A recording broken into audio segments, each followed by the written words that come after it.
Hello and welcome to my podcast. Do me a favor, subscribe to the John Keim Report wherever you get your podcast. If you're watching on YouTube, the like button, subscribe button, you know the deal. You can find us there as part of Empire Media, AMPIRE. Always appreciate you coming back, especially in a season where this team is 1-4 and not playing anywhere near you had hoped, or where they had expected, or where, to be honest, I had expected them to be as well. I'm going to get to all this in a minute with the voice of the Commanders, Bram Weinstein. We're going to rehash this game from a big picture perspective. It's not just about the nitty gritty of this game, but what does it mean for the future? Where is the hope? They're completely out of excuses at this point because other teams are doing well who have similar types of reasons why they could be doing the opposite, and they're not. So that's where we're at right now. A couple programming notes. Don't forget, there's a short week this week. And so we're going to ditch Therapy Tuesday, unfortunately, but I will be talking to former Washington safety Matt Bowen on Tuesday. That will be up Tuesday, probably late Tuesday morning, early afternoon. And so you'll have that. I'll get keys and predictions this week as well. Apologize, I have a feeling therapy is definitely needed, but we'll get back to that soon. Or maybe we won't, because if they actually finally win, we don't have to have a Therapy Tuesday. We'll do a Victory Tuesday. How about that? That would be unique. Anyway, so that's some programming notes. Again, you can read my work on ESPN.com. You should know that by now. I have a couple of stories up this week, including one, just have they buried too big of a hole? I think you kind of know the answer. The NFC East is a different division than the one they won 2 years ago, where they did dig themselves a hole but could climb out of it because the rest of the division was bad. Not the case anymore, folks. But again, you already know that. So anyway, enough about that. A disastrous loss. They got down to the 2-yard line, had a chance to win, couldn't do it. Now they're 1-4. So let's get to my conversation with the voice of the Commanders, Bram Weinstein. Bram, I'm out of words. I don't know what to say anymore. And it's funny because in the locker room, you go in there, you hear Ron Rivera talk about, well, there's still plenty of time left, blah, blah, blah. As maybe it was Yogi Berra who said it's getting earlier now. They're 1-4 in a division that is now really good. They have dug themselves a massive hole. Where does it go from here, Bram? What are your thoughts? I don't even know where to go right now. I think like in the pregame, when I was talking with Julie on the pregame show, like she was like, is this a must win? And I said, to win the division, it is. Like, this isn't 2020, like where it was early, it was obvious. Like Philadelphia was going the wrong way. Dallas was getting all these injuries and spiraling, and the Giants weren't going to be very good. And so there was this opportunity to kind of, and they ended up taking advantage of it by just winning 7 games. That clearly is not going to cut it this year. I don't think it's a killer, I don't think it's like a death sentence for a playoff spot for them because it is an out of conference loss. That said, 1-4 is not a recipe to get anywhere.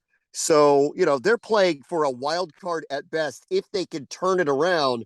And that starts with a lot of fixes that have everything to do with the way they're playing. It's their mistakes, it's not the other team. It's their mistakes that are getting in their own way right now.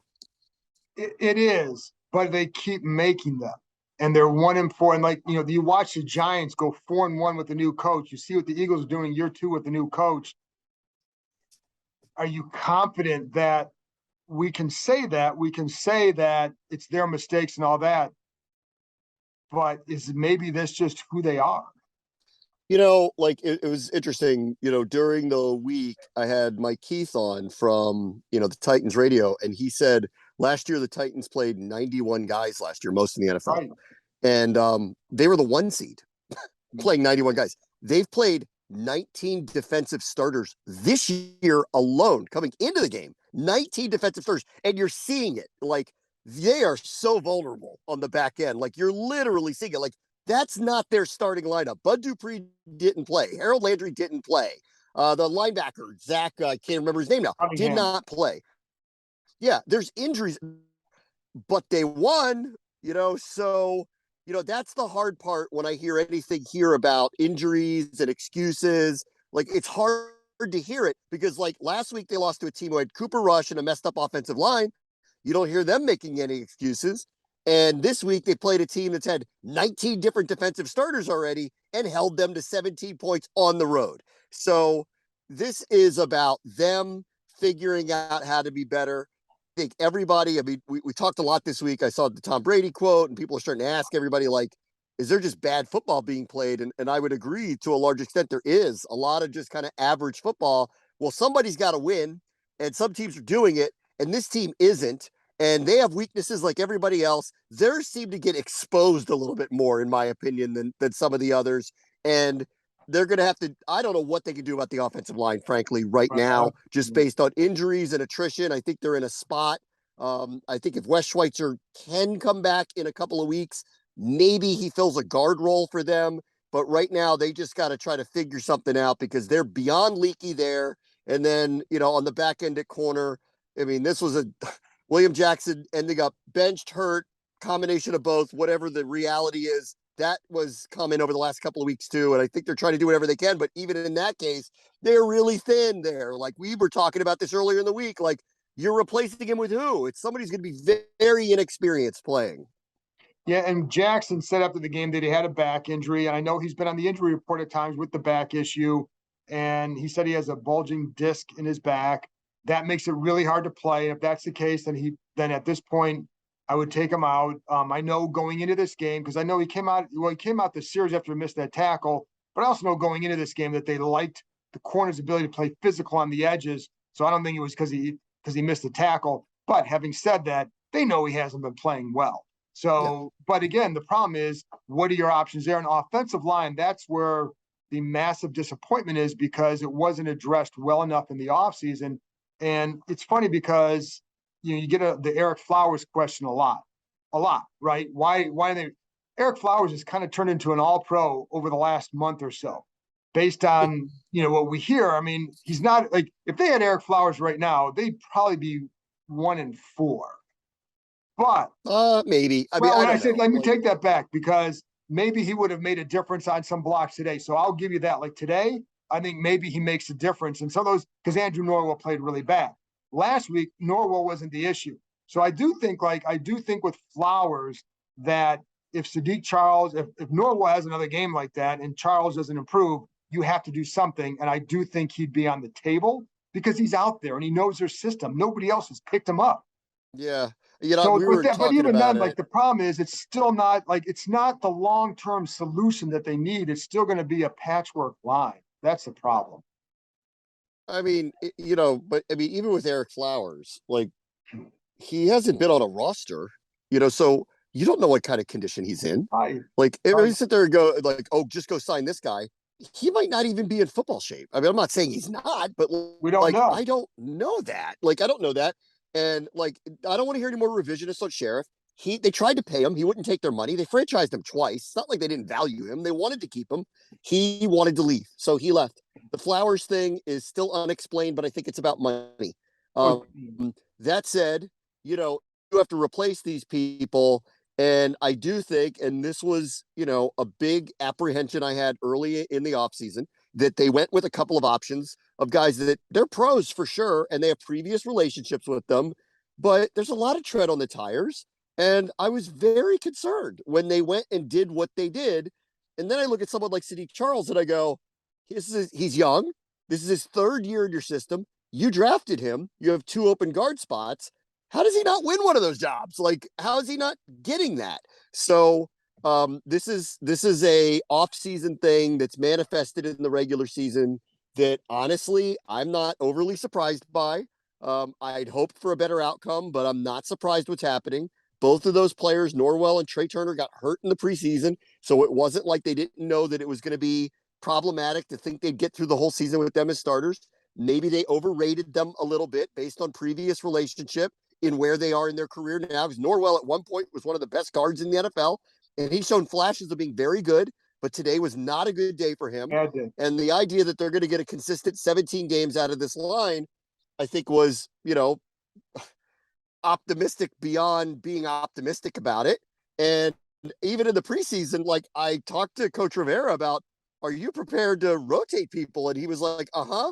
And I remember talking to you going, that typically doesn't work very well on a week-to-week basis when you're rotating out your offensive line. But here we are, and then a couple of untimely injuries, and all of a sudden it seems to cascade the wrong way. And I don't know how they fix that, honestly. other than more protection in the backfield. Like, I don't know they have much of a choice other than that. Yeah, because I don't like they don't execute some of the things like to buy time for Wentz.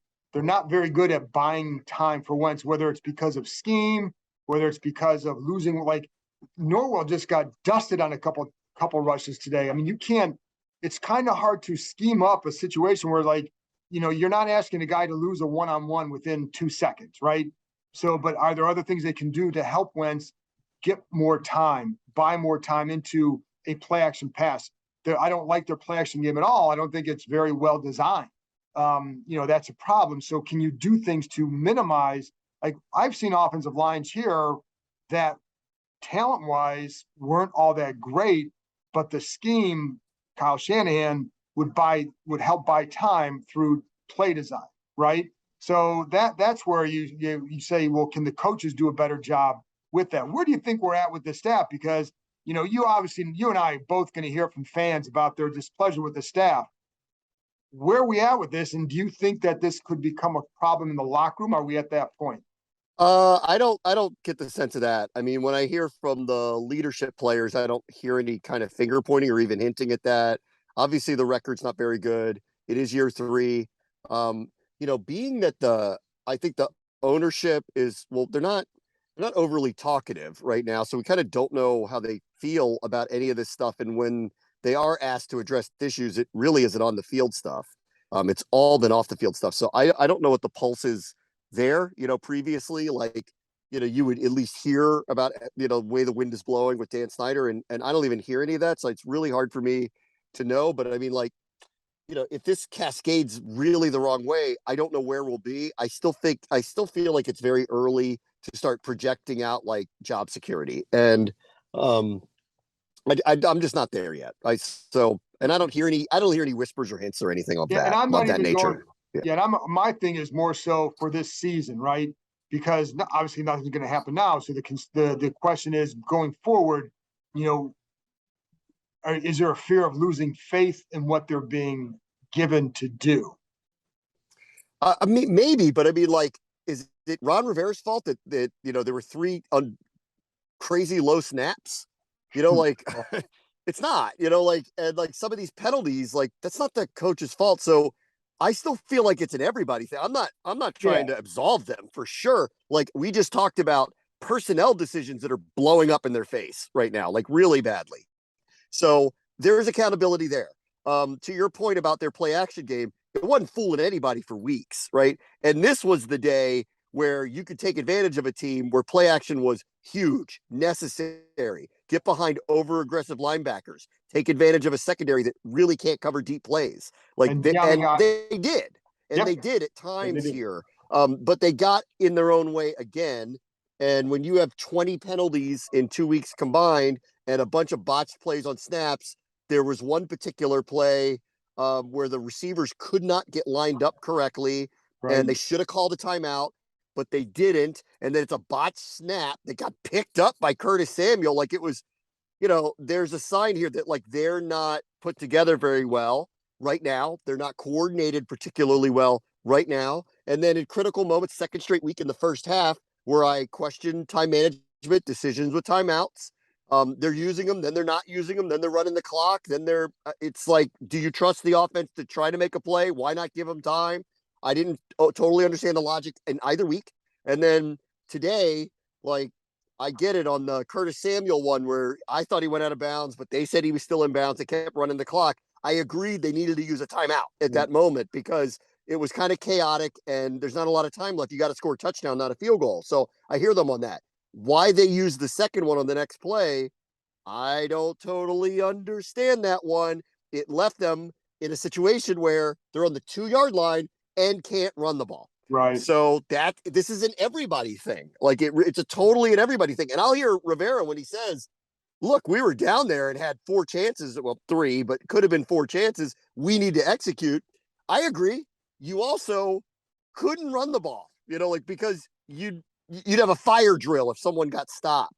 So it's still an everybody thing. And I do feel like today, at least it was a very competitive game. Thought their offense showcased the ability to take advantage of another team's deficiencies for once. but way too many mistakes got in their own way, and it's why they lost. And I also think losing Jahan Dotson in this one hurt them in that last area. And somebody asked me on Twitter about, well, can't someone else run that same route?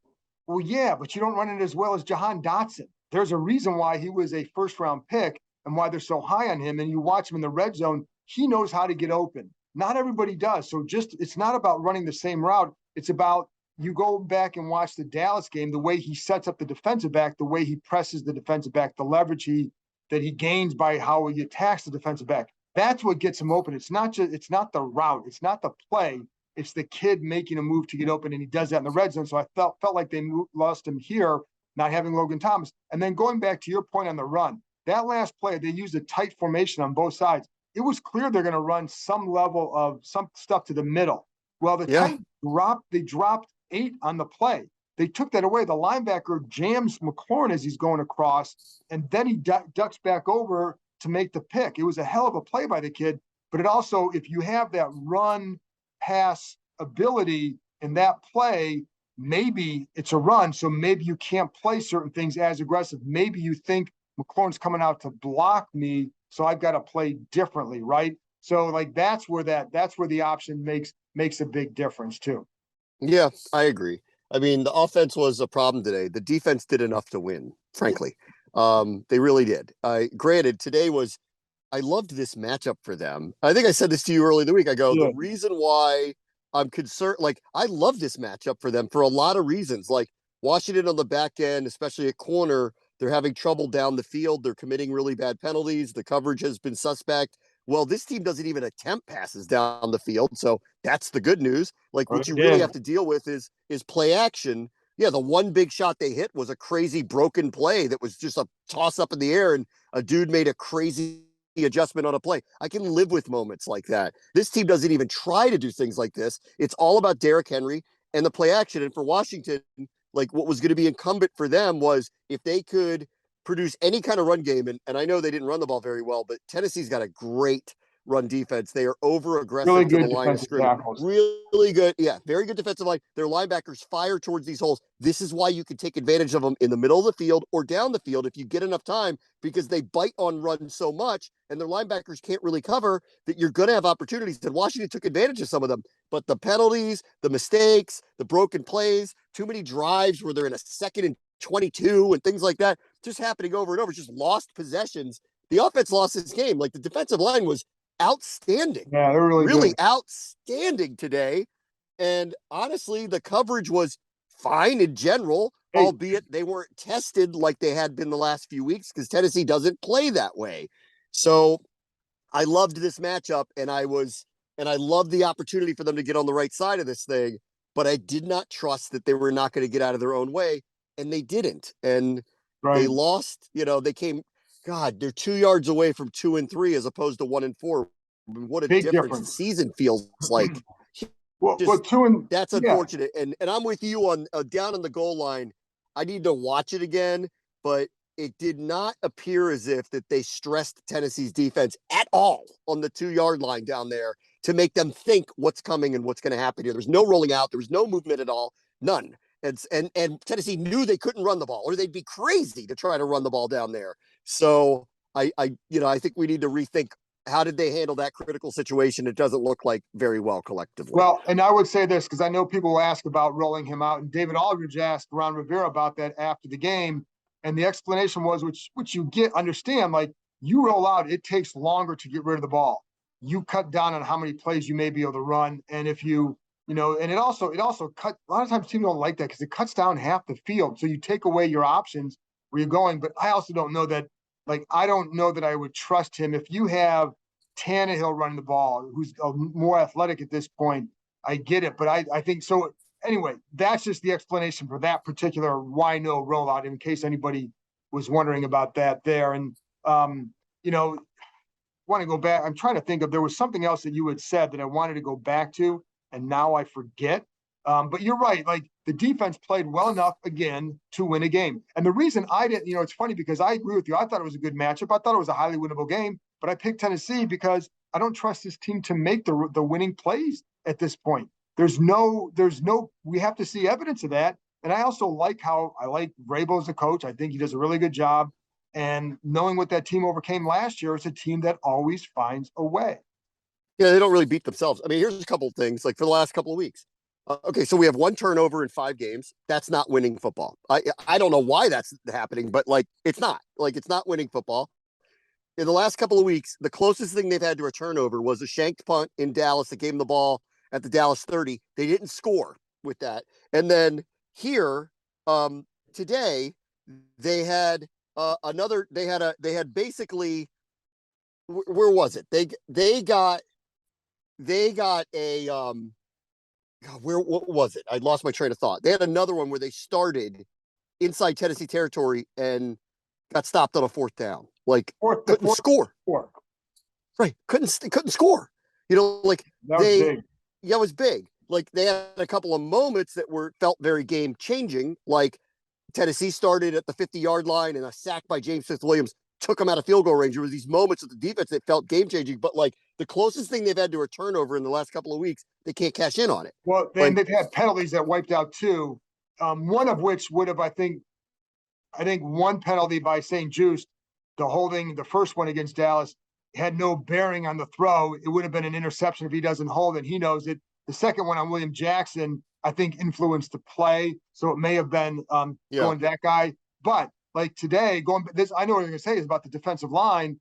I thought they did a really good job. I thought the coverage really helped them early, and they gave them the extra split half second to get to Tannehill. So I thought the coverage held up by and large. You got 4 on the screens.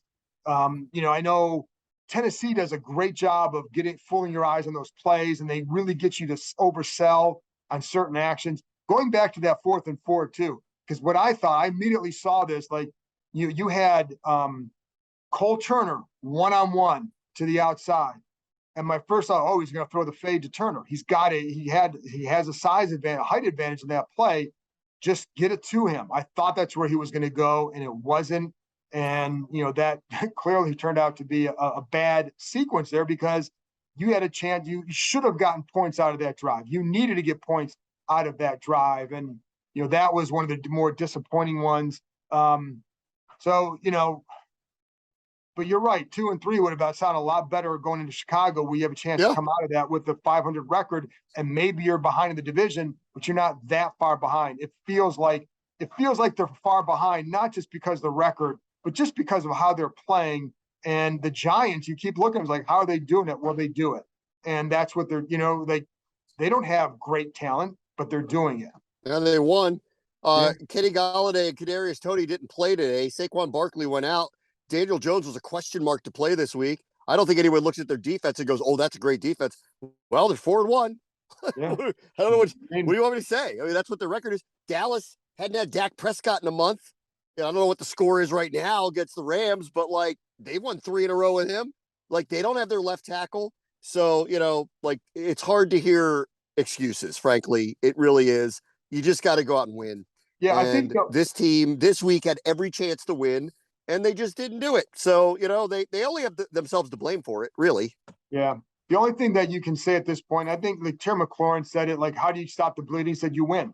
And he's like, he goes, it's, because a lot of teams with new quarterbacks are having their struggles. He's like, that's, it is a new quarterback, but we're in week 5. That's no longer, it's about how you're playing. It's, you have to go out and do it. And the only thing, like Rivera, his message has to be, the only thing that this team can do is go practice hard, work hard, and play hard. And it's true. It. That's it. That's true. You can't, and like whatever else is going on, you still have to deal with it, because you're 1-4 and the season is slipping away. This isn't 2 years ago where there's a bad division. It's not even last year. This is now seemingly a good division, and they're getting left behind. So this is it's not where they want to be.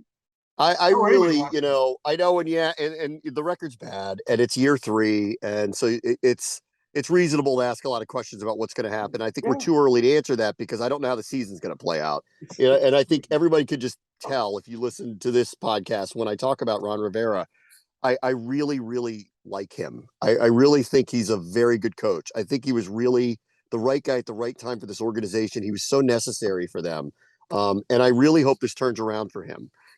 Granted, it doesn't absolve him for the way his team is playing. He Right. needs to take accountability for that. I think I've been saying this for a few weeks. Like, I need to hear more we out of everybody because I think it's a we thing. But I'm rooting for him because I don't think it's like lack of acumen or he's not a good coach. I feel like they clearly need to get better, but I'm rooting for him and I hope it turns on his behalf. And his teams have always gotten better in the second half of the year, but the problem, the fear has to be how far behind are you, and is it going to be enough at the end? Fan base is tired, man, and I don't blame them. Yeah. Like, it's been a long ride, and I think there are a lot of people who are excited, not because they thought like, oh, this is a division, this is an NFC champion waiting to happen, but because they were expecting improvement. And and we haven't even talked about Carson Wentz, and I think he had some really good throws. I want to go back and watch it. The last one was a tough throw. You're watching it, and it's like he threw. My only question with him is he's kind of falling back on the throw. If he had just planted and steps in the throw, does it have a chance to get in there? And I don't know that it does, but he kind of fades back on it. He's got such a strong arm. I don't know if it made a difference. Longleat's a great play. Does a nice job leading him down the field. I mean, he did a nice job in that. He got out of some bad situations with his legs for the first time, really. Yes. So, I'm not gonna pin this one on him. That line was not good, and they make crucial mistakes at bad times. Yeah. I need to look at it again, but I actually thought my gut tells me he played actually really well. Yeah.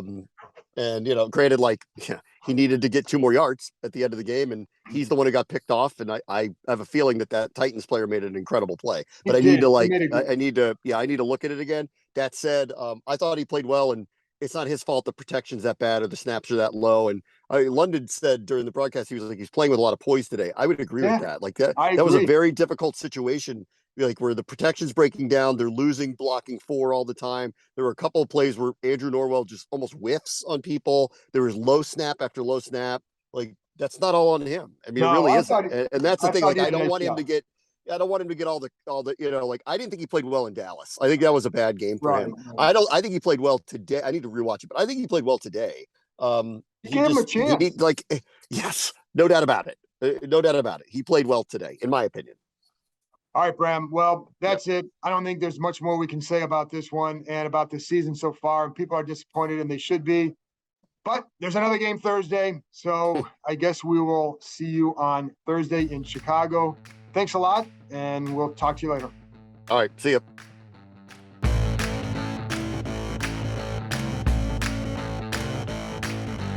That's it for this episode. Thanks to Bram for joining me, and thank you,